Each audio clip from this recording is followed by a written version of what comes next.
자, 오늘 이렇게 온라인으로 함께 예배하는 우리 한 명 한 명이 그 마음 가운데 하나님의 인도하심과 그 은혜에 충만한 시간이 되시기를 주의 이름으로 축원합니다. 오늘 본문을 통해서 함께 은혜를 나누려고 하는데요. 오늘 본문은 홍해 앞에 있는 이스라엘 백성들의 모습을 보여주고 있는 것이 바로 그 배경이 되고 있습니다. 이 본문을 가지고 위대한 유산이라는 말씀의 제목으로 함께 은혜를 나누도록 하겠습니다. 그 예전에요, 제 친구가 하나 있었는데, 친구가 그 가정에 어려운 일이 있다고 하는 거예요. 그래서, 성훈아, 내가 집에 어려운 일이 있어. 그래서, 나한테 돈 빌리려고 그러나? 제가 이 생각을 했는데, 그런 건 아니었고, 아버지의 사업이 잘 안 돼서, 집도 팔고, 작은 데로 옮기고, 삶의 모든 것이 바뀌었다고 하는 거예요. 그 친구가 이제 대학교 때였으니까 대학교도 그만두게 되고 이제 당장 생활전선으로 뛰어들어야 되는 그런 상황에 그 친구가 놓여 있었습니다. 그래서 안타깝잖아요. 그래서 그 친구가 하는 말이 힘든 건 참겠는데 희망이 없음이 너무 힘들다라고 저한테 그러는 거예요. 아직도 꽤 오랜 시간이 지났는데 아직도 제가 그 말이 기억이 나요. 그래서 제가 어떻게 할까 하다가 그래도 친구니까 위로해줘야겠다라는 생각에 제가 어깨를 툭툭 치면서 힘내, 괜찮아, 힘내, 제가 이랬어요. 그랬더니 친구가 갑자기 막 화를 내는 거예요, 저한테. 나는 힘내라고 했는데 친구가 화를 내는 거예요. 저는 힘내 그러면 고마워 이걸 생각했는데 갑자기 화를 내는 거예요. 그러면서 그 친구가 네가 내 마음을 알아? 라고 그러는 거예요. 알 리가 없겠죠, 제가. 전 그냥 힘내라고 위로한 건데 그 친구는 그렇게 받아들이지 못했던 것 같아요. 아마 제가 충분한 공감을 하지 못하고 충분히 이해를 하지 못했던 것 같은데 지금 생각해보면 그 친구를 내가 제대로 그냥 위로해야 된다라는 의무감과 이런 생각에 그냥 형식적인 기계적인 위로를 하지 않았나라는 생각을 좀 해봤고요. 그래서 왜 그 친구를 이해하지 못했나라는 생각을 좀 해봤어요. 그러면서 오늘 본문을 보면서 이 예화가 떠오르면서 또 무슨 생각이 들었냐면 나는 하나님을 따른다고 내 삶의 주인으로 모신다고 하지만 내가 하나님에 대해서 얼마나 많이 알고 있는가? 그냥 성경 조금 그거 안다고 해서 하나님을 안다라고 자신할 수 있을 것인가? 내가 성경을 좀 읽는다고 혹은 기도 생활을 좀 많이 한다고 해서 그게 그 사람이 하나님을 전부 다 안다라고 단정 지을 수 있을 것인가? 라는 거에 대해서 좀 생각을 해봤어요. 그럼 나는 하나님을 얼마나 알고 있나? 이 생각을 좀 했습니다. 우리는 하나님을 다 알 수는 없죠. 우리는 어떻게 피조물이 조물주에 대해서 다 알 수 있겠습니까? 하지만 우리는 하나님의 뜻을 기억하며 바라보며 따라가고 닮아가는 것입니다. 그렇게 사는 것이 우리의 인생일 겁니다. 여러분 집에 보면요, 벽에 벽지가 다 붙어 있어요. 벽지에 다 붙어 있는데 그 벽지는 가만히 보면 그 종이 한 장 한 장은 별로 튼튼하지 않습니다. 그냥 찢을 수도 있고요. 그냥 벽지가 있으면 찢을 수도 있고요. 던질 수도 있고요. 뒤집을 수도 있고요. 힘이 하나도 없는 종이입니다. 그런데 이 벽지가 표치를 해서 벽에 붙어 있다면 그 벽지는 건물이 무너지거나 도배를 다시 하기 전까지는 붙어 있게 되는 겁니다. 여러분, 하나님께 붙어 있는 것이 무엇이냐라고 한다면 우리 스스로의 힘이 연약하고 부족함을 인정하고 강하고 능하신 하나님 옆에 붙어 있는 것이 바로 우리가 살아가야 될 길이고 방법인 줄 믿습니다. 여러분은 하나님을 얼마나 많이 알고 계시고 또 얼마나 많은 하나님의 그 놀라우신 사랑을 누리며 살고 계십니까? 아마 천차만별인 것 같아요. 오늘 본문에 보면요, 하나님의 뜻을 다 알지 못하고 어려운 가운데 넘어져 있는 사람들이 나옵니다. 바로 이스라엘 백성들입니다. 이들은 하나님의 놀라운 은혜 안에 종살이하던 애굽에서 탈출하는 데 성공을 합니다. 출애굽기 2장 24절을 보면요, 하나님이 그들을 기억하시고 그들의 고통 소리를 들으시고 아브라함과 이삭과 야곱에게 하셨던 그 언약을 기억했다라고 그러고 있어요. 하나님께서 그 약속을 지키기 위해서 그들을 구원하여 주신 겁니다. 그런데 이스라엘 백성들은 그 약속을 붙들지만 당장 자신들의 환경만 바라봄으로써 원망과 감사를 반복해서 하는 것이 바로 그들의 광야 생활의 특징입니다. 여러분 어찌 익숙하지 않습니까? 마치 우리의 삶을 보는 것 같아요. 때로는 감사의 찬양을 하다가 때로는 원망의 눈물을 쏟는 것이 바로 우리들의 모습인 것 같습니다. 이것은 아마 우리가 연약하다는 그 증거인 것 같아요. 우리가 연약하다는 것이 우리에게 얼마나 큰 축복인지 이 시간 기억했으면 좋겠습니다. 우리가 연약하기 때문에 전능하신 하나님께 의지할 수 있는 겁니다. 우리가 부족하기 때문에 완전하신 하나님께 의지할 수 있음을 기억할 수 있는 귀한 은혜가 있기를 바랍니다. 오늘 본문에 이스라엘 백성들은요, 애굽의 병사들에게 쫓기고 있습니다. 광야에서 그들을 괴롭히는 것은 여러 가지가 있었겠지만 그 중에 대표적으로 두 가지만 이야기를 해보자면, 첫째는 두려움이었을 거예요.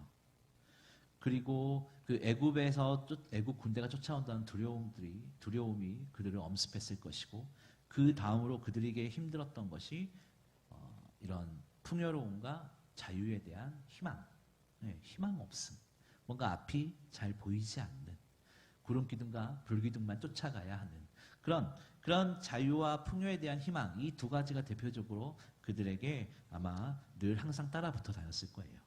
오늘 본문 앞 구절을 보면 애굽의 군대가 근처까지 쫓아오게 됩니다. 그리고 그것을 알게 되고요, 이스라엘 백성들은 그들을 구원해 주신 하나님께 인도하시고 지켜주실 것이라는 희망보다는 두려움이 그들을 더 강하게 붙들게 됩니다. 아이러니한 것은요, 오늘 본문을 읽진 않았지만 그 앞에 보면 9절 앞에 8절을 보면 마지막 부분에 이스라엘 자손이 담대히 모세의 뒤를 따른 것을 기록하고 있습니다. 이렇게 담대하게 애굽을 탈출했던 이스라엘 백성들이 오늘 본문을 보면 10절 하반부에 이스라엘 자손이 심히 두려워하였다, 이렇게 말을 하고 있어요. 두려워했대요. 두려워서. 어찌된 일인지 그들이 이렇게 기쁨과 두려움을 반복해서 나타나는 이유가 무엇이겠습니까? 그들 자신이 처해 있는 지금의 상황만 바라보았기 때문일 겁니다. 오늘 본문에 보면 이스라엘 백성들이 모세에게 원망을 하고 있습니다. 11절에 보면 애굽에 매장지가 없어서 우리를 광야에까지 데리고 와서 죽게 만드느냐, 왜 우리를 끌고 나와서 우리를 죽게 만드느냐라며 모세를 원망하고 있습니다. 여러분, 오늘 본문 앞에 14장 8절을 보면 담대하라라는 말이 있는데, 이 말은 손을 높이 들다라는 뜻을 가지고 있는데요, 이 노예처럼 피난민들처럼 이스라엘 백성들이 노예들이나, 그러니까 애굽을 탈출할 때 담대하게 탈출했다라고 기록하는데, 이것은 어쩔 수 없이 끌려가거나 뭐 누가 뭔가에 의해서 억지로 끌려가는 것이 아니라 당당하게 나갔다라는 것을 오늘 14장 8절에서는 이야기하고 있는데, 그러니까 위풍당당하게 애굽을 나왔는데, 여러분 그 애굽을 나올 때 얼마나 사기가 높았겠어요. 신학자들이 한 200만에서 250만 명 정도가 출애굽을 했다라고 하는데, 추측을 하는데, 그들의 사기가 얼마나 높았겠어요. 얼마나 당당했겠습니까? 하지만 그 당당했던 모습이 온데간데 없고, 오늘 본문에 보면 이제 죽을 날만을 기다리는 사람들처럼 좌절하고 낙심하고 두려움에 떨고 있습니다. 여러분, 우리는 어떻습니까? 우리의 삶을 한번 생각해 보시길 바랍니다. 하나님의 은혜가 감격해서 이제 나의 삶에서 주인 되시고 모든 것 되시는 분이 하나님 한 분밖에 없습니다. 내가 하나님 앞에 순종하겠습니다.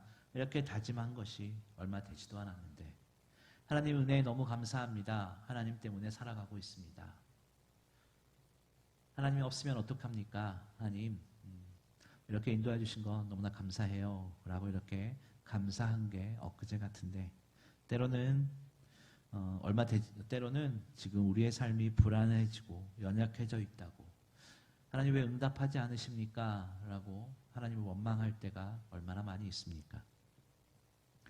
뜨거웠던 첫사랑은 온데간데 없고, 지금은 내 삶에서 하나님이 아니라 나만 남아있는 모습이 우리 가운데 있지 않으십니까? 여러분, 사람은요, 시련을 만났을 때 취할 수 있는 방법이 무엇이 있겠습니까? 사람이 고통과 문제와 시련을 만났을 때 가장 하기 쉬운 것은 도피입니다. 도피. 그것은 그냥 그 자리를 도망가거나 혹은 남의 탓으로 돌리는 것입니다. 오늘 본문의 이스라엘 백성들도 그 당당하던 모습은 온데간데 없고 자신들의 위기 앞에서 모든 것을 모세의 탓으로 돌리고 있습니다. 우리도 내 삶의 순간순간마다 하나님의 은혜만을 기억해야 될 줄 믿습니다.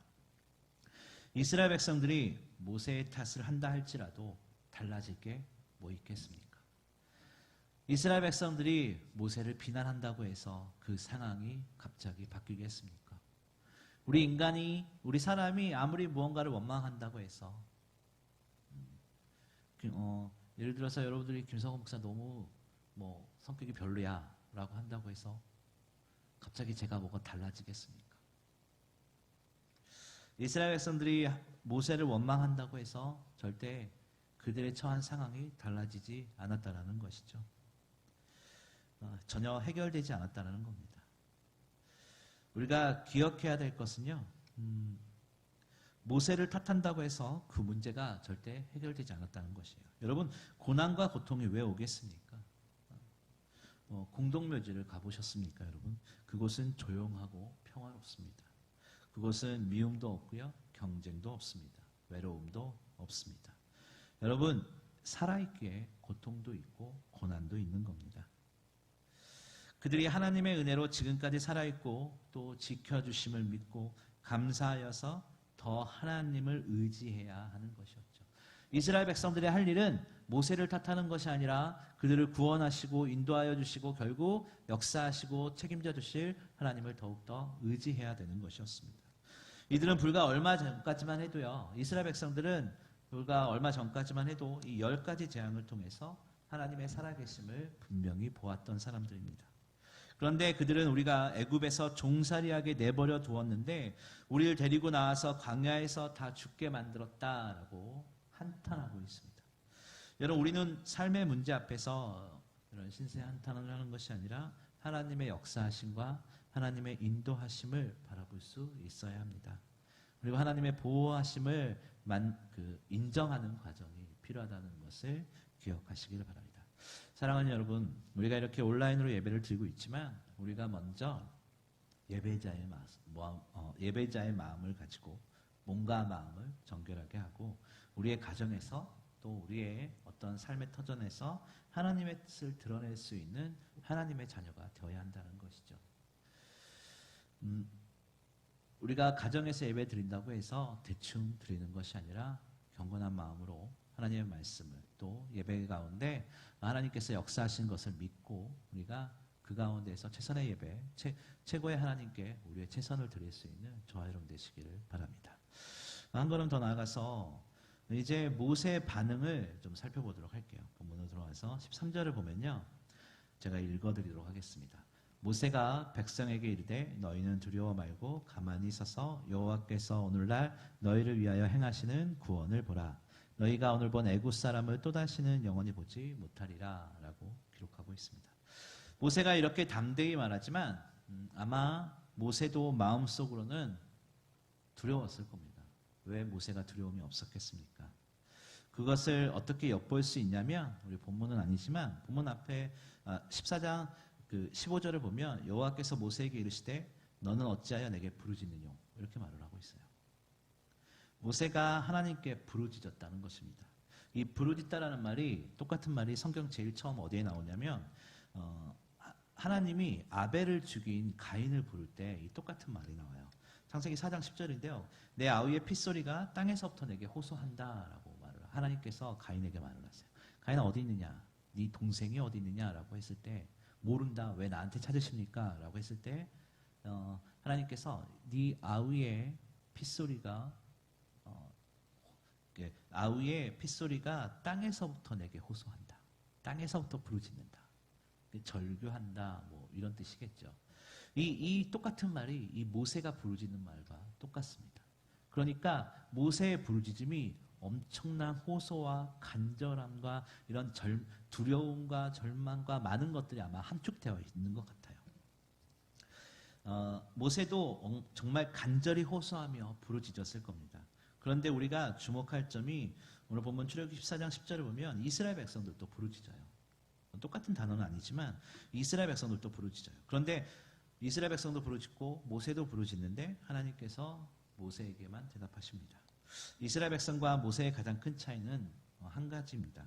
여호와가 누구인지 아느냐 모르느냐였습니다. 이스라엘 백성들은요, 하나님을 제대로 알지 못했던 겁니다. 하나님의 하나님 되심이란 다른 것이 아닙니다. 하나님은 우리가 증명할 수 있는 분이 아닙니다. 그분은 스스로 증명되어지는 분이시죠. 그래서 출애굽기 14장을 보면 홍해 사건도 나오고 그렇게 하지만 가장 핵심은 출애굽기 14장의 가장 큰 핵심은 여호와인 줄 알리라입니다. 하나님이 여호와인 줄 알리라. 13절에 보면 오늘 보면 13절에 보면 두려워 말고 가만히 서서 여호와께서 오늘날 너희 위하여 행하시는 구원을 보라. 이렇게 말을 하시죠. 그리고 하나님께서 스스로 자신을 증명하시겠다라는 겁니다. 14절을 보면 하나님께서 대신 싸우겠다라고 말씀을 하시는 거예요. 이스라엘 백성들이 깨달아야 되는 것은 이것이었습니다. 하나님이 하나님 되심. 네, 그들에게는 하나님이 전능하시고 우리의 창조주시고 인도자 되신다는 것을 인정하는 그 과정이 필요했던 겁니다. 이스라엘 백성들이 무엇이 문제였냐? 교만했다는 것이죠. 현실을 받아들이지 못했던 것이에요. 이스라엘 백성들은 광야가 마치 뭔가 하루아침에 젖과 꿀이 흐르는 가나안으로 변화되기를 원했어요. 뭔가 갑자기 애굽만 나가면 꽃길만 열릴 것 같고 애굽만 탈출하면 뭔가 될 것 같은 그런 상상, 그런 교만함들, 그런 걸 가지고 있었던 거예요. 그런데 나갔더니 애굽을 탈출했더니 가나안은커녕 점점 더 혹독한 광야로 접어들어지게 되고 그들은 모세를 죽이려 했고 또 틈만 나면 하나님을 원망했고 오히려 이제는 종살이했던 애굽으로 돌아가고자 했던 그들 아니겠습니까? 왜이겠습니까? 이유는 변화가 없었기 때문이에요. 네, 그들 마음에 변화가 없었기 때문이에요. 가나안으로 들어가기 전 그들에게 필요했던 것은 하나님을 인정하는 것이었습니다. 여러분, 욥이 고통 가운데 그가 버틸 수 있었던 것이 무엇입니까? 하나님의 전능하심과 하나님의 역사하심과 하나님의 현존하심을 인정했기 때문이죠. 여러분, 요셉은 또 어때요? 청춘을 날려버리게 만든 형들을 용서하고 노예 생활 가운데서도 정직한 마음을 유지할 수 있었던 것은 하나님의 인도하심을 인정하는 사람이었기 때문이에요. 그래서 창세기에서 요셉이 등장하는 부분을 보면요, 항상 같이 따라다니는 말이 있어요. 하나님이 함께 하심으로 그가 형통했다. 종살이가 형통은 아니잖아요. 감옥 생활이 형통입니까? 아니죠. 하지만 그가 하나님을 인정하고 그 마음으로 받아들일 때 하나님께서 그를 위로하고 그 마음 가운데 감사와 기쁨을 회복시켜 주셨다는 겁니다. 여러분, 오늘 우리도 그렇습니다. 우리 인생의 삶에서 우리가 고난과 어려움에 초점을 맞추는 것이 아니라 우리와 함께 하시는 하나님을 알고 의지해야 되는 것입니다. 에베소서에 보면 1장 17절을 보면 그 옥에 갇힌 바울이 에베소 성도들을 위해서 기도하는데 첫 번째 기도가 뭐냐면 그들이 지혜와 계시의 정신을 너희에게 주사 하나님을 알게 하시고라고 말씀했어요. 바울은 하나님의 백성들, 에베소 교회 성도들이 하나님을 알기를 원했다는 것이에요. 여러분, 이스라엘 백성들에게는요, 가나안이라는 확실한 목적지가 있었어요. 그 과정 가운데 그 광야의 세월 동안 하나님께서 그들에게 말하고 싶었던 것이 무엇이겠습니까? 하나님 되심. 너희의 주인이 하나님이다 라는 것을 인정하는 것, 이것입니다. 오직 하나님만 의지하라 라는 것입니다. 백성들의 마음 가운데 깊이 심어져야 될 것은 여러분, 비옥한 땅도 아니고요, 사람 머리만한 포도송이도 아니었어요. 그들이 지켜나가야 할 것과 다음 세대에게 물려주어야 할 그 위대한 유산은 바로 하나님의 하나님 되심을 알려주는 것이었습니다. 우리도 마찬가지입니다. 우리의 삶에서 드러나야 될 것은 우리를 지키시고 인도하시는 분이 하나님 되신다. 우리의 상황이 어떠하든지 우리를 지키시는 분, 우리를 인도하시는 분도 하나님이신다 라는 것을 기억해야 되는 것입니다. 어제는 감사했고 오늘은 하나님 원망하고 이런 것이 아니라 우리 마음 가운데 하나님을 깊이 사모하고 주님께서 나의 산성 되시고 나의 방패 되시고 나의 요새 되신다는 것을 믿음으로 의지하여서 우리의 삶의 현장에서 주의 제자의 길을 가는 겁니다. 우리의 다음 세대에게 물려줘야 될 것, 바로 그것은 하나님의 능력, 전능하신 하나님 되십니다. 우리를 지키시고 인도하시고 그 존재를 드러낼 일들을 준비하시고 보이신다는 것, 우리는 기억해야 될 줄 믿습니다. 우리 마음속에 믿음으로 새기며 믿음으로 승리할 수 있는 것, 바로 이것은 하나님을 인정하는 것부터 시작하는 것입니다. 오늘 말씀의 결론을 내리도록 하겠습니다. 모세는요, 하나님이 어떤 분인지 마음 가운데 알고 있었습니다. 그걸 어떻게 알 수 있냐면 하나님께 부르짖고 그 다음 행적을 보면 알 수 있습니다. 하나님께서 모세를 통해서 홍해를 가르시죠.